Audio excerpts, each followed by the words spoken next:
আচ্ছা কি হয়েছে বাবুরা? আমার আইডি চেক করতেছি আমি।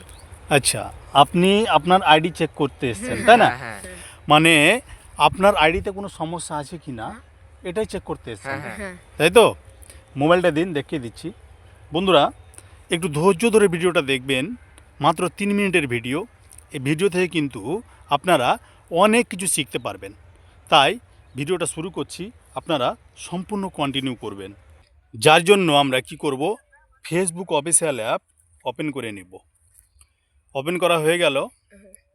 এবার উপরে কর্নারে প্রোফাইল লোগো পিকচার আছে, এর উপরে একটা কি করব, ক্লিক করে দেব। ক্লিক করে দেওয়ার পরে এই যে ডান কর্নারে দেখছেন 3খানা ডট, এই 3খানা ডটে কি করব, ক্লিক করব। এই যে এখানে অ্যাবাউট আছে, এই অ্যাবাউটে ক্লিক করে দেব। একটু স্ক্রল করব। এই যে এখানে কি লেখা আছে, প্রোফাইল ট্রান্সপারেন্সি আছে, এর ডান দিকে সি ওয়াল, এই সি ওয়ালে একটা কি করব, ক্লিক করে দেব। ক্লিক করে দেওয়ার পর এই যে এখানে দেখছেন গো টু অ্যাড লাইব্রেরি, এর উপর একটা ক্লিক করব। ক্লিক করার পরে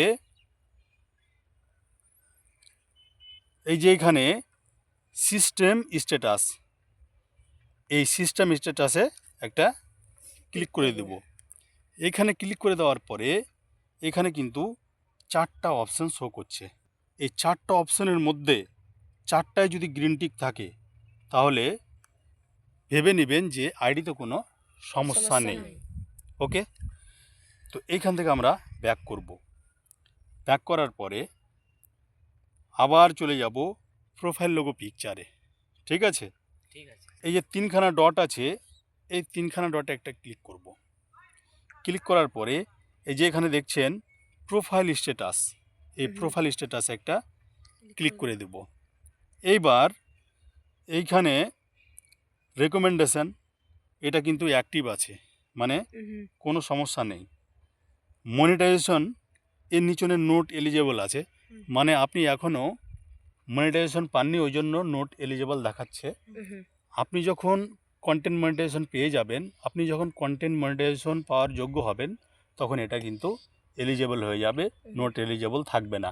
যার জন্য যে কাজটা করতে হবে, আপনাকে ফটো পোস্ট করতে হবে, টেক্সট পোস্ট করতে হবে, লং ভিডিও দিতে হবে, রিলস আপলোড করতে হবে।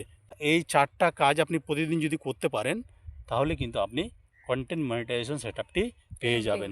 তখন কিন্তু এই যে মনিটাইজেশনের জায়গাতে এলিজেবল হয়ে যাবেন। ঠিক আছে? তো এই ছিল ভিডিও বন্ধুরা, ভিডিওটা আমি এখান থেকে শেষ করলাম। টাটা।